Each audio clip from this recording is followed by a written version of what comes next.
Ben Franklin's World is a production of the Omohundro Institute. Welcome to Ben Franklin's World, a podcast about early American history with Liz Covart. The study of history is key to understanding who we are and how we can affect a better future. Ben Franklin's World will introduce you to historical people and events that have impacted and shaped our present-day world. And now, here's your host, Liz Covart. Hello, and welcome to episode 221 of Ben Franklin's World, the podcast dedicated to helping you learn more about how the people and events of our early American past have shaped the present-day world we live in. Benjamin Franklin was born on January 17, 1706, and there are stories that circulate in Boston about just how cold it was on the day of Franklin's birth. One story relates that after his birth, his parents, Josiah and Abiah Folger Franklin, dashed their newborn son across the street to be baptized in the Old South Meeting House, only to find that the water in the baptismal font was frozen solid. Now, given that colonial buildings like the Old South Meeting House didn't really have heaters in the early 18th century, it wouldn't surprise me if this fun story has a bit of truth to it. And while it may have been cold inside the Old South Meeting House in January 1706, it likely would have been a lot warmer across the street inside the Franklins' home. Josiah, Abiah, and their children would have had to keep a fire going near continuously in their double hearth fireplace so that they could heat and cook meals for their household.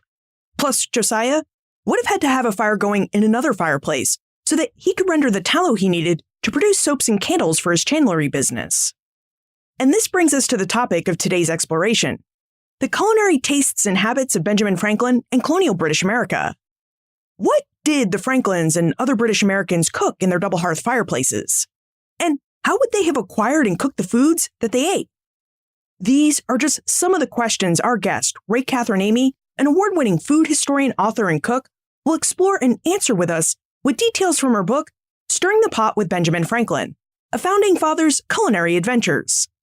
Plus, during our conversation, Rae will also address what historians study when they study food history, the colonial American kitchen, its tools and ingredients, and the eating habits and preferences of Benjamin Franklin. But first, just a reminder that I'm in Denver this week, and I'm really excited to meet up with you on Saturday, January 19 at 3:30 p.m. at Prost Brewing. I really hope you can make it because it's always a lot of fun to meet in person and to meet other listeners who share our interests. For more details about our meetup this Saturday in Denver, visit benfranklinsworld.com/meetup. All right. Are you ready to commemorate Benjamin Franklin's birthday week by exploring the food and kitchens in his various households? Let's go meet our guest historian. With tidings and wisdom to share about our early American past, here is this week's special guest. Joining us is an award-winning food historian, author, and cook. Both the Minnesota and Iowa State Fairs have awarded her blue ribbons in their food competitions. Plus, she's the author of numerous books, including Abraham Lincoln in the Kitchen, and, most recently, Stirring the Pot with Benjamin Franklin, a founding father's culinary adventures. Welcome to Ben Franklin's World, Rae Katherine Eighmey. Thanks, Liz. I'm delighted to be here. So, Rae, you're a food historian, and I wonder if you would tell us about your work and what it means to study the history of food. Sure. There are several ways to look at food and history. Some people study single ingredients over time. Other people look at long trends and see how things are explored. But I like to look at history with food. That is kind of connecting to people and events by considering the foods they ate and how they prepared them, the forces or conditions or personal preferences that led to those choices. And sometimes we get lucky and have actual recipes that we can cook and see what people ate. We can come pretty close to it. These recipes that we have from the past, are these the sources that food historians primarily rely on when they research food in the historical record? Well, I sort of look broadly. I cast the net to see what I can catch. For some eras, Ben Franklin is one of those. There are cookbooks that are available, and we know some that he actually owned. So that's very useful. We don't have his wife Deborah's copies, so we don't have the battered pages, so we know exactly what she cooked. Franklin wrote about a little bit about food in Poor Richard's Almanac. Some people write about food in their diaries to give us a lead of a way to go. Sometimes there are newspaper articles, magazine articles in the 19th century. There are all those wonderful farm journals. So I just look as broadly as I can to see what I can find. So as a food historian, how do your research projects come about? Do you start with an interest in a particular food, or do you start with an interest in a particular subject and then use food as a window onto that subject? Yeah, it's food is attached to people and events. I see it as just this wonderful, to, be punny, tasteful way to approach history. Now, you mentioned that sometimes historians have access to cookbooks from the period that they're studying. In fact, I believe you mentioned that you found cookbooks Benjamin Franklin, or at least his wife Deborah Reed, would have used. Is part of the work of a food historian to then recreate the food described in those recipes?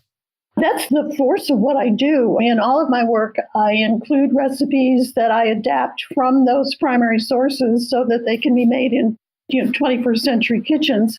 And I try to get as close as I can to using techniques or ingredients without driving myself over the brink or my readers either. The idea is, for me, is to get as close as you can to the experience of those foods and try to understand more deeply the life of the person. We all eat, and most of us cook one way or another, even if it's just pouring milk over cereal. But I think you can bring a richness and a personal immediacy to your understanding of a historical figure or an era by actually enjoying, savoring the foods from those times or that they may have had on their table. Okay, now let's turn to Benjamin Franklin and how we might use food to better understand his life.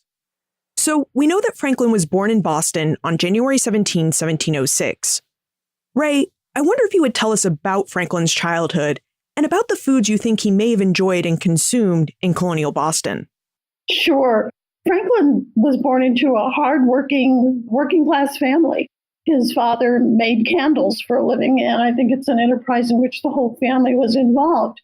And Franklin's father, Josiah, was also, a prominent member of the community. They've had people over, community leaders and church leaders, but you still get the sense, and reading the diary of Samuel Sewall, who is a noted judge in the Boston community and who was a member of the same church as Josiah, and they traveled kind of in the same circle. They interconnected in sort of a Venn diagram kind of way over matters of church. You can see from Sewall's words that the food, even in the richest families, was not all that fancy. So in Franklin's less rich family, you have a lot of cornmeal, you have dried peas, from which they made things like peas pudding, I'm suggesting. I think he ate a lot of fish. It was noted that it was one of his favorite foods. I think he ate a lot of apples as a child because it was certainly one of the favored foods throughout his life. So one thing that I found really intriguing as a way to kind of understand his family life was I looked at Josiah's record of the property from his estate, and they had listed 16 chafing dishes. Well, I have one. I have my mother-in-law's old one from the 1950s, and I thought, well, why on earth would you need 16 of them? Well, then I started reading in period sources and shortly after the period sources of, what people did with chafing dishes. And it was a way to have a convivial gathering with everyone having their own food in front of them, kept warm by the candle underneath the chafing dish. So in addition to using them to cook the way we did in the 1950s, people used them as a way to extend the social gathering. You touched on this a bit when you mentioned Samuel Sewall's diary, but in case there's more to be had here, Emily would like to know how the variety in the food choices the Franklins would have had would have differed from the food choices a wealthier family like the Sewalls would have had, or from poorer families that would have surrounded them in Boston. That's a really good question, and it's one to kind of hard to pin down because there aren't all that many sources that I could find that gave complete menus. Again, I resorted to Samuel Sewall, who was the judge and well off, and he's listing things in his root cellar and things that they kept by for the winter that are the same basic kinds of foods. I think richer people certainly had access to more expensive ingredients, more imported foods, things like raisins, for example, imported wines, which you don't see much sense of in Franklin's Boston home, but this is really pretty speculative. Who would have prepared and served the food that Franklin ate? Melissa's really curious about the cooks who served Franklin over his lifetime. So, who would have prepared the foods that Franklin ate as a child and then later as an adult? Well, that would have been his mother or perhaps one of his older sisters. Franklin was one of 17 children, 50 of whom survived, and he was the next to the youngest. So when he was growing up, he had his mother, who presumably did most of the cooking. As far as I could tell, the only hired help that the Franklin family had in Boston was the occasional indentured servant male who would have helped in candle factory. And he had, sisters who were 5 and 10 years older than he, who would have been around, who would have helped their mother. Once he married Deborah in Philadelphia, the sense of it is that she was a good cook and she did a lot of cooking. There were 3 women that we know of who helped in the Franklin's Philadelphia home. 2 of them appear to just be considered maids, not a cook. In the letters that Deborah wrote, there's a sense of them doing maid-type work, and in one letter, Franklin calls one specifically a maid. There were also enslaved people in the Franklin Philadelphia household over the course of their marriage. They had 7 enslaved persons working in the household. Only one of them was a woman. And again, it's hard to tell. We know her name. She was Jemima. She was married to a man named Peter. And it's hard to know whether she cooked or not. But again, my sense of it in the way that people talk about Deborah is that she bore the responsibility and seemed to enjoy the cooking. When Franklin went to London, he lived in the Stevenson household. Mrs. Stevenson and her daughter Polly did some of the cooking, but there was a household staff. And of course, when he was in Paris, there was the full staff, including cooks and the major domo kinds of people who did all the food ordering for this immense household that was, in fact, the de facto American embassy during the Revolutionary War. And then when he came home at the end of the Revolution, and he's living in what he came to build at the end of Deborah's life before the Revolutionary War, what they called the Mansion House, which he then enlarged when he returned after the Revolution. His daughter Sally's family was living in the household as well, and she would have assumed the responsibility for the cooking. And there were at least 10 people in that household, so it's hard to know whether she had kitchen staff or not. I suspect she did. You mentioned many different women who played roles in Ben Franklin's culinary life, and I wonder, was cooking primarily the provenance of women in early America? And if so, what kinds of skills would a woman need to have learned to run and operate a kitchen in early America? I think you're absolutely right. I think it was the prominence of women, certainly in colonial America, although I will say that Ben Franklin cooked for himself on occasion. He had a special pot when he lived in England for cooking chickens, which he used on top of his room heating stove. He frequently made his own breakfast hot cereal, again on top of the stove in a pot that we know that he had. So he dabbled a little bit in cooking as well. But basically day-to-day cooking was done by women in the household. And, to us, well, to my eye, when I first encountered open hearth cooking, which is certainly what Franklin had in his childhood, was a large open hearth that was in the center of the house, and it was a 2-sided fireplace. So it had kind of a wall in the middle, a central chimney, and one side was larger, and that was the cooking half of the household. The other side was smaller, which would have been the living room side of the household, so to speak. And you think, well, this is really primitive. But the more I thought about it and the more I considered the sophistication of the tools that were available to colonial cooks, simple sophistication, you can accomplish a great deal of tasty cooking that isn't just all stuff put in pots that hang or rest in spiders, which is frying pan with legs. There are devices in those, well-equipped colonial open hearth that allow you to adjust for temperature, cranes to swing things in and out, big large pots in and out, trammels which allow you to set the height of a pot above the fire. And if you've done it for any period of time, you know how to build a fire, a big one, a small one, just a little bit of embers. something more robust to cook a joint of meat that you would have turning on a spit. And there were a variety of mechanical kinds of spits. Franklin, in fact, invented one in Philadelphia that used the heat rising from the fire to turn the spit. So there are all of these, for lack of a better word, colonial conveniences to enable the homemaker to put forth a good meal. Speaking of open hearth kitchens, I'm really curious because I've toured a fair number of colonial American homes, and in some regions, that kitchen stands completely outside the house, while in other places, that double hearth that you mentioned would have been found inside the house. So could you tell us anything about these different types of colonial kitchens and why there was this variation? I'm not an expert on that kind of kitchen placement, but I do know that in Philadelphia, all of the homes in which Franklin lived, the kitchen was either an outbuilding or a separate connected room. I think it may have to do with economic conditions. If you're better off, you can, get all of that out of the room. And certainly in the South, where you have the heat of cooking not coexisting well with the wanting to live comfortably, you do see, external kitchens. You've certainly given us a good description of colonial kitchens and all the equipment they contained. But what about their basic ingredients?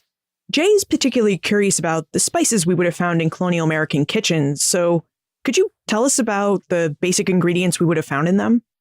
The spices are just really wonderful. You certainly would find cornmeal, which is, to Franklin's mind, the essential American grain, the grain that defined the nation. And in fact, he used corn or maize as an example in a political diatribe in London near the beginning of the Revolutionary War, where he's saying, if you don't understand how corn is a vital, useful grain, because the British were deriding anyone who would eat it instead of having softer wheat, if you don't understand the benefits of this corn, then you can't understand the benefits and the essential importance of America. So you, in a sense, have no right to have us as a colony anymore. But, Franklin loved corn. He loved cornmeal. And it was something that he clearly had eaten all his life. I mentioned dried peas earlier, from which you would make peas pudding, which is certainly not a sweet dish. It's a dense, compacted, dried pea meal thing, which sounds absolutely ghastly, but it's really very good. You have smoked meats. You have, if you're in an urban setting, as in Boston, just go down to the wharf where they had the butchers set up and you could buy fresh meat you would want for a day. As to seasonings, you certainly have pepper and salt and some limited cayenne. I've seen that used in a few recipes. You have herbs like sage and parsley and thyme and tarragon. You've got your basic colonial spices, nutmeg and mace, which are the same thing. The nutmeg is the center part of it, and the mace is the outer husk, if you will. And both of those are grated or ground. Cloves, ginger. Then you have seeds like anise and coriander and caraway. You have garlic. You have onions used for seasoning as well. And what you find is that the seasonings that we think of as being sweet seasonings, like ginger and mace and nutmeg, find their way into meat dishes. So it's a really interesting, different kind of flavor palette. Now, how would colonial British Americans have acquired these spices and different ingredients? Jim's really curious about food acquisition and purchase. It's an interesting question. I'm glad that Jim asked it, because colonial America is sort of this catchphrase, but there are, as we know, the different colonies, and there are different regions within the colonies. So if you look at Massachusetts, for example, and you look at Boston, the food from Boston came from the farms on the other side of the neck at Roxbury, from the farmers who brought in their produce and their meats and whatnot. It came from across the ocean because Boston was a huge harbor town. But if you get further into the outskirts of Massachusetts, you have people growing their own food and being self-sufficient with very little opportunity for gaining those imported, if you will, ingredients. And you see the same thing in Philadelphia. Franklin and Deborah lived most of their lives in Philadelphia on Market Street, and it was, in fact, the street of the market. So 2 or 3 times a week, farmers from the outskirts of Philadelphia, from a little farther out in Pennsylvania, from across the river in New Jersey, would bring their variety of produce meats, fish, which of course were not farmers, but from fishermen, to the market. So it was right there. As to whether people in urban settings had their own produce, grew their own gardens, there certainly is evidence that Deborah had been sent her seeds when he was in London, saying, these are for your garden. There's some suggestion that his mother, Abaya, had a garden at their Milk Street house, which was where they lived before they moved to Union and Hanover Street, which was a bigger house and a larger property. So there's a suggestion that she may have done, a kitchen garden as well, but we really don't know. As to whether either household kept fowl like chickens, I really don't know. Nobody has written about the chickens that Franklin might have kept, so I don't know the answer to that. And I don't think either one of them kept cows. I think in urban settings, there were cows kept on the common in Boston by a Boston cowherd person. And it's unclear as to whether those were individual people's cows that he sort of kept track of, or whether it was a community herd or a private enterprise. But I don't think the Franklins in any of their living situations kept a cow. Abraham Lincoln kept a cow, but I don't think the Franklins did. So the Franklins would have purchased the meat and most of the fresh produce they would have needed for their meals at their local urban markets. But how would the Franklins and other families have preserved those foods and kept them fresh before they actually wanted to cook with them? That's a really good question, and certainly one that's essential to health and safety. Because markets were, every other day, and people frequently had cellars in their homes, it wouldn't have been difficult to keep something a day or two. And in Boston, for example, while there wasn't a central market in Ben's boyhood, Faneuil Hall was built after he leaves town, there were hucksters who would come through on a daily basis, walking the streets, selling their wares. So food is readily available, certainly when people can get out and about in the spring and summer and fall. But when you get to winter, there certainly aren't markets as easily and hucksters as easily. So people did preserve to get them through the winter times. And there's sort of basically 5 ways to preserve food. Things which keep well, such as dried meals and that sort of thing, just in a cask and put it in a cool, dry place like in the attic, which is unheated. You can smoke meats. You can put vegetables down in the root cellar, vegetables that keep well in a root cellar. It's roots, obviously, things like carrots, onions, potatoes, parsnips, those sorts of common roots. You can dry things, such as herbs. You can pickle them using vinegar or make jams out of things. Or you can salt meat down, which is called pickling in the time, but it's not pickles like pickles. And so what the Franklin family would have done in Boston, the sense of it is, because there's a very funny anecdote where he's reported to have said to his very religious father, as they were putting casks of things down in the root cellar, Father, if we just prayed over this whole cask right now, we wouldn't have to say grace at every meal. So my sense of it is because it's described as a cask and it was described as going in, down in the root cellar, that it was probably some sort of preserved meat. And what about the making of preserves? Fiona is interested in knowing more about jam making and other preservation techniques that I guess we would associate with canning and jarring today. We know for certain that they made pickles. They made a lot of pickles. Pickles are cheap to make because vinegar is a relatively inexpensive ingredient. And you see people, talking about making pickles and preserving things that way. When you're looking at jams and jellies, that's a much more expensive process because, to make a jam, you need essentially equal weight of sugar to cooked fruit in order to get it to gel.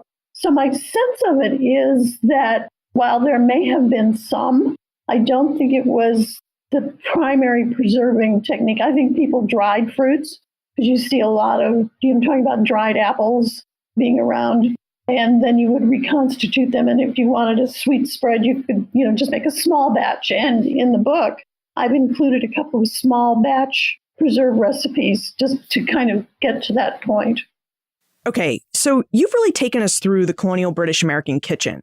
We now have a good idea of what they look like, the tools that we'd find in them, and the types of foods and ingredients colonial Americans would have prepared and cooked in them.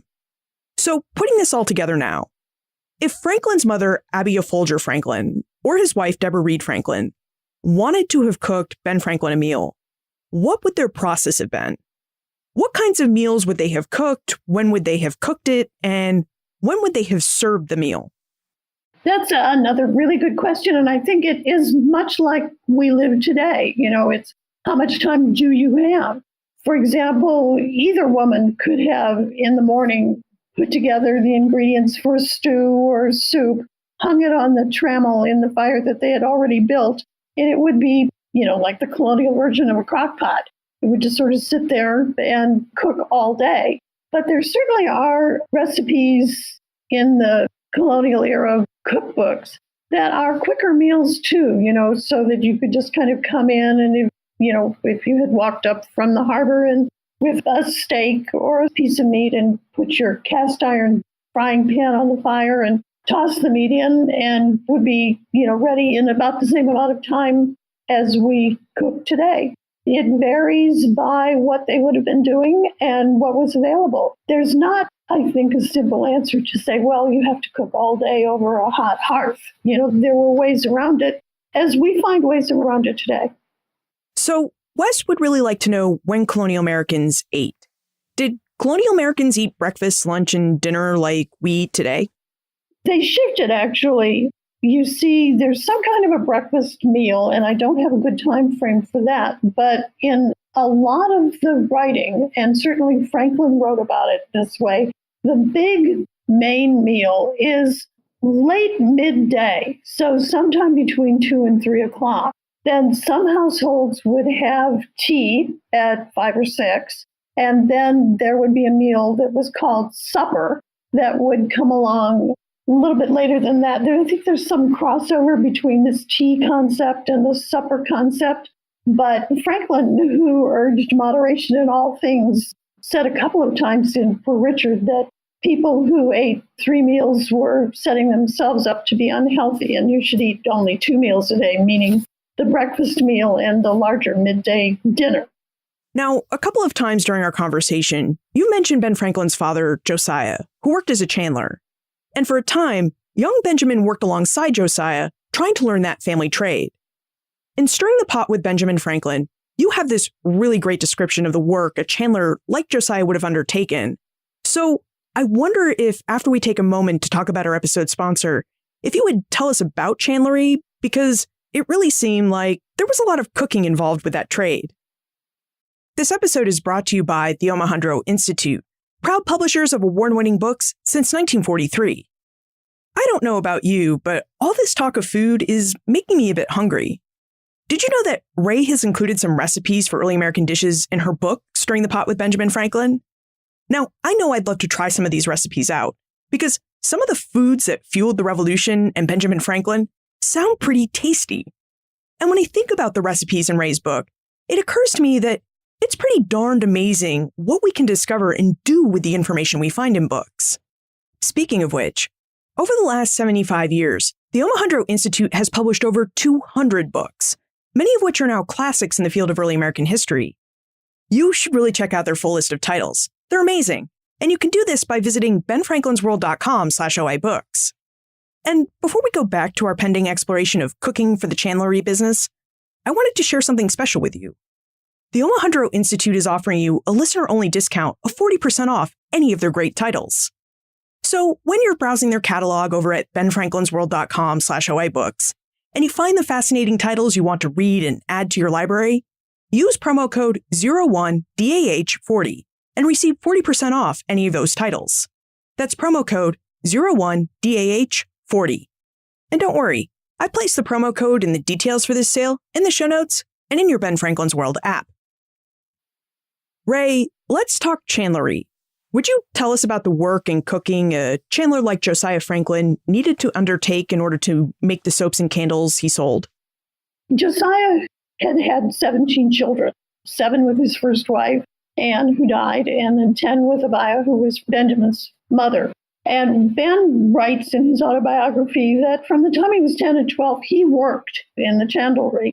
And so I started to think, well, who else is there? Certainly, there are his mother and father. There's on and off an indentured servant. There's his next younger sister, Lydia, who would have been 10, and his next older sibling, Sarah, who would have been 19. There were 2 children in between Ben and Sarah who died.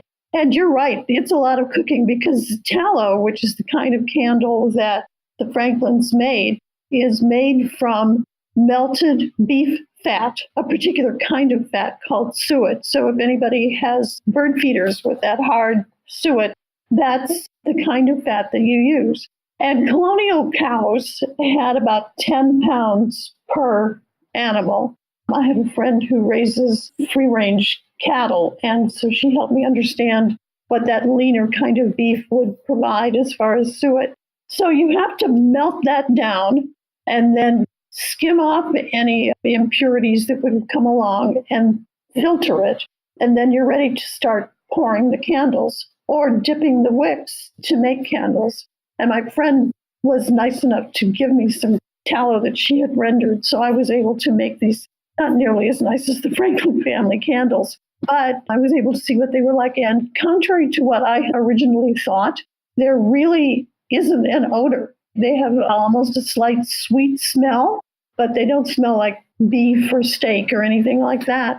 But it took me about 3 hours to get enough layers on the dipping candles to get one that would have been about the size that the Franklin family made. It's essentially a day-long process, I think. In order to make it financially worthwhile, you have to melt a lot of beef suet into the tallow. I had envisioned, Ben and his father coming up from the butchery at the harbor with a wheelbarrow full of 75 pounds of suet to melt down, and that would yield them about 472 candles. And you have, one of the daughters cutting the wicks, perhaps. You have others of them helping to pour and dip, and you have to kind of straighten them during the first dippings because they want to curl up. Ben also talked about pouring the tallow into molds to make molded candles. And then there's the whole sales part of this. The family is spending all day keeping the tallow warm enough so that you can dip the candles in it or pour it out into molds. You have people coming to buy the candles. Ben talked about going and delivering candles to customers. You have Abaya and Sarah and Lydia also working in the kitchen to feed the family their evening meal. A process of interesting use of energy and communication and hanging these candles in pairs over racks so they could dry until you could dip them again. It's fascinating to think of the, if you will, the assembly line part of the process and the communication that need to happen among the family members. And then at the end of the day, when they had finished their work, Ben talked about sitting around the table and his father bringing out the violin, and they would sing. And I got a sense from trying to build the narrative of that day, a sense of the family dynamic. Yeah, this process really does give us a sense that the Franklin Chandlery really was a family-run business and that it really did involve everyone who lived in the house. I think you're absolutely right. Now, in discussing Josiah's chandlery, you mentioned that the Franklins bought a lot of cow parts. Did the fact that they relied on different animal parts for their business impact the way that they shopped for food or the foods that they would have eaten? I kind of like to think that it did, but I don't have any firm evidence one way or the other. But in building this narrative of the day, I decided I would write about Abaya using ox cheeks to make a stew, which is literally the cheek of the cow, which benefits by cooking all day long. Now, Benjamin Franklin lived between January 1706 and April 1790, and during the course of his lifetime, he established the most successful printing business in colonial North America, conducted many different types of scientific experiments, invented different tools that made life easier, like bifocals and the Franklin stove, and he served abroad as a diplomat. Rae, Elizabeth would like to know how Franklin's eating habits and preferences changed over the course of his lifetime. And Theodore and Rick would like to know how Franklin's eating habits and preferences changed as he traveled outside of Boston and Philadelphia. Those are really good questions, and it's hard to know, but my sense of it is, while Franklin moved from the simple food available to him in Boston into Philadelphia, where in his early years he was not very well off, and in fact chewed Deborah out when she bought a china bowl and silver spoon for him to eat his morning porridge out of because he thought it was spending extravagance that the family didn't need to make. As he moved up in social circles, as he traveled to London, where more and more interesting ingredients and foods were available to him, and then, of course, to Paris, my sense of it is when he occasionally says what he ate, he's still eating simple foods. He likes simply cooked beef. In fact, when he gets to Paris, he writes home to his daughter Sally saying that the food in France is much more healthful because it has less sauces on top of it. So he liked his food plain and simple. He liked his American grains. He loved corn. He liked his American food so much that Deborah sent things to him in London. She sent 5 different kinds of corn and corn flours. She sent apples, which were one of his favorite foods, in particular, a variety called the Newtown Pippin, which travels extremely well. It's what people call a good keeper. You can get it now. It's come into a resurgence, but he loved it so much that he had apple tree grafts sent to him in England so that he could send them to his friends in England. People sent him odd sure-tail relatives, cousins, second cousins, would send him chickens and turkeys from their farms. You get the sense that while the world and its wonderful ingredients were at his feet, he preferred simple, basic foods, although he did have a strong preference for Parmesan cheese. He liked it so much he wrote letters looking for a recipe so that he could make it or have it made for him. So he had an interest in what other foods were. His abiding curiosity propelled him to sample things. But I think as his daily diet, he liked simple foods. If Deborah Franklin sent Benjamin a lot of different American foods while he was in London, did Benjamin ever reciprocate and send English and European foods to her in Philadelphia, or even back to his daughter Sally while he was serving in France as a diplomat? He sent a lot of things back. He sent fancy clothing. He sent furniture. He sent a wonderful jug that he saw somewhere that he sent to Deborah. It was one of those jugs that has a character as its design. And he said it reminded him of her. He sent cheeses. At one point, he sent home enough cheese that he hoped that there would be some left when he got home. A few months later, well, unfortunately, he didn't get home until a few years later, and I'm sure by then the cheese was gone. But basically, he was the receiver of the food rather than the shipper of it. Today, we understand that there are clear links between our diet and our health. And Leslie would like to know how Franklin's eating habits may have impacted his health, specifically his gout and kidney problems. While Ed is equally curious about whether Franklin's diet played any role in prolonging his life, given that Franklin lived into his mid-80s. Those are really interesting questions, and I think it's kind of two ways to look at it. Franklin was concerned about health. He was concerned about healthy eating and healthy living. He urged moderation in all things, and that was kind of a lifelong habit, although he does occasionally talk about eating too much. But his sense of diet, no one really knew back then that by eating a high-protein, beef-based diet, which is a lot of what he ate when he was in London, makes your gout worse. So they really didn't know. As to his bladder and kidney stones, he suggested that his were mediated somewhat by eating a tablespoon of blackberry jam every evening. And he sent that recommendation on to a friend who was similarly afflicted. As to, living a long life, I think moderation perhaps may have had a positive effect on that. Benjamin Franklin was always curious, and he loved to experiment. As we know, his most famous experiments were with electricity.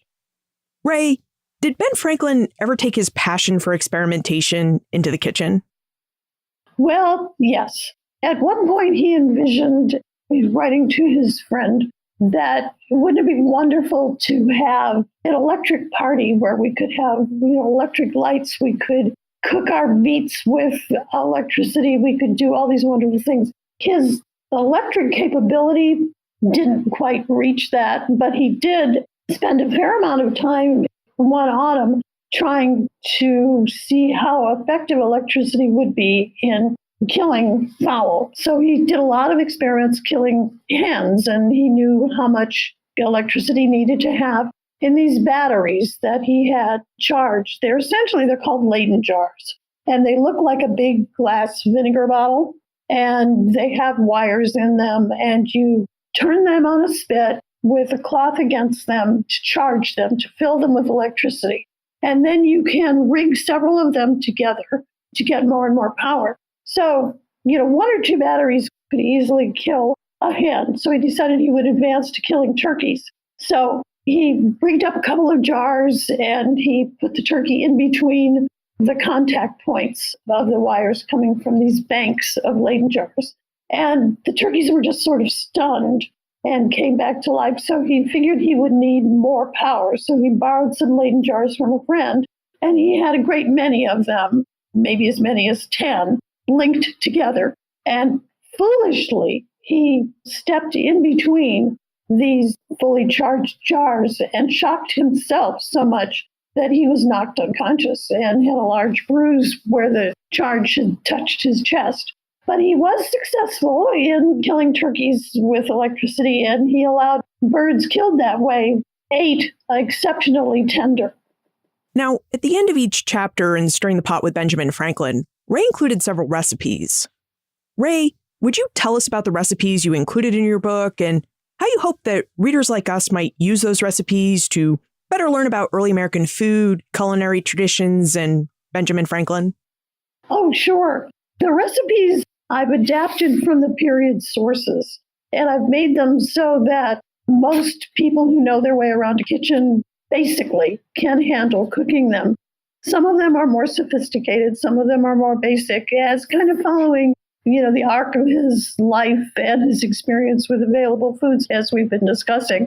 The ones from Boston are really pretty simple. There's a peas pudding in there, which I had never made, but found a way to use the microwave to do it because, who wants to stand around for hours soaking these peas? And it's really a delightful counterpoint to any kind of a rich sausage. There's the whole world of bread and biscuits. There's an American biscuit and a sailor's biscuit, which are very different things. And it gets you a sense of what the bread was like back then and how sailors could take a bread, kind of like a biscotti is what this recipe is, that would be tasty and survive over sea journeys. I've had some in my cookie jar for months, and they're still good. There are, of course, apple tarts, which was something that Ben ate when he went on his vegetarian experiment when he worked for his brother in the print shop. His brother had said Ben's vegetarian diet was inconveniencing the cook who was preparing their meals. So he said he would give Ben the money that he paid the cook. Well, he only gave him half the money that he paid the cook for Ben's meals, and Ben could get his own food. So Ben would get his own vegetarian meals, typically a tart and a glass of water, and he would sit in the empty print shop over the dinner hour and eat his meal, have an hour of study time so he could read the extra books that were floating around the print shop, which of course is, one of the most important things to Franklin is gaining knowledge. And he only spent half the money that James gave him, so then he could buy his own books. So there's a simple apple tart that's good as you get into London. I've paired two recipes there, one for hot roasted chicken that Ben would have cooked in this special pot on top of his stove, with a very rich chicken fricassee that the Penn family, who were perhaps some of his biggest bedevilers when he was trying to ensure that the American colonies could have a peaceful relationship and a successful relationship with London and the landowners in England. So there's a rich fricassee from them. And then there's some food from Paris that, there's an asparagus and pea soup. Franklin loved asparagus. He, much to the shock of the French aristocracy, he ate it holding it with his fingers, which they thought was just terrible, terrible. But that was part of his presentation of a persona of an American rustic, which was how he knew he could succeed in getting the French to help fund the revolution. Had the French not paid for the arms, for the gunpowder, for even the soldiers, had they not sent their own soldiers, there's a real question as to whether the American Revolution could have succeeded. And Franklin was clever enough to, although he spoke French fluently, he didn't speak it as fluently as he was presenting himself to the French aristocracy. There's kind of talk about how he sort of fumbled around. And instead of wearing a wig, the way most of the other people wore, he wore this rustic fur cap, presented himself as sort of doddering, all the while maintaining a very clever relationship to accomplish the goals of the emerging nation. And I have a menu from the party where they celebrated the signing of the two critical treaties between France and the emerging nation. So there's kind of a wide range of recipes, some little tea cakes when he comes back to America. There's a lemon ice cream from the Paris years. It's a combination of a rich, creamy ice cream and an icy gelato that's just amazing. And you make it without a churn because the mechanical churn wasn't invented until the middle of the next century. So a wide range of meats, vegetables, desserts, snacks, if you will, that give people, I hope, a good sense of the food Franklin enjoyed throughout his life and through the various places where he lived. And now we should move into the time warp. This is the fun segment of the show where we ask you a hypothetical history question about what might have happened if something had occurred differently or if someone had acted differently.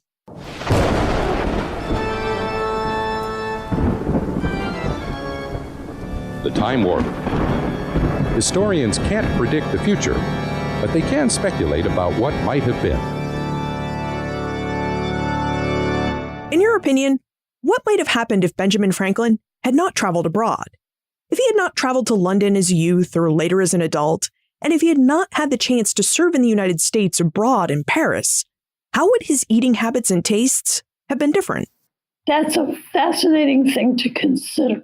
I think we need to kind of think about what Ben's essential nature was. He was dedicated to doing good. He was dedicated to public service. He had this incomparable intellectual curiosity.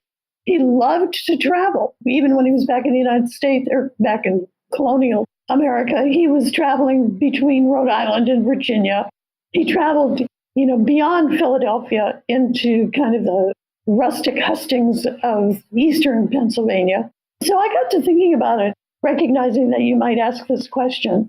And I wondered what he would do with his time. He quit the successful printing business when he was about 40, and he walked away thinking he would spend his life doing scientific experiments and exploring electricity, hanging out with his scientific friends. So I wondered if maybe he would have spent more time with John Bartram, who is America's exploratory botanist. And Bartram, a fellow Philadelphian, traveled the length of colonial America from Canada to Florida, traveled into western Pennsylvania. I think he got that far west.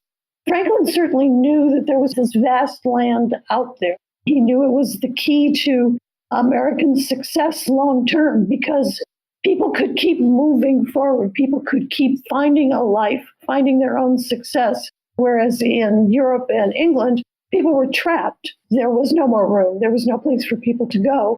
You were set with the circumstances and your opportunity was limited. So America was this land of unlimited opportunity. So would he have gone west? Would he have explored perhaps even into Ohio? Certainly he thought about forming a consortium and started the work to do it. In 1767, he was working with others to buy 2,400,000 acres in Ohio for settlement purposes. It was land that was being released from the Native Americans through one of those strange treaty things, and we won't even discuss whether that was fair or not, but it was something that was on his mind. So would he have done that? Would he have then been happy eating venison, which we know he liked, eating the foods that Bartram discovered, the wild berries, the wild fruits, and then occasionally going back home to Deborah bringing along samples of those wild vegetations for her to try in her garden. That's kind of the most different kind of thing I could think of. So, Rae, you've cooked with Abraham Lincoln, so to speak, and you've stirred the pot with Benjamin Franklin. Which historical figure do you plan on cooking with next?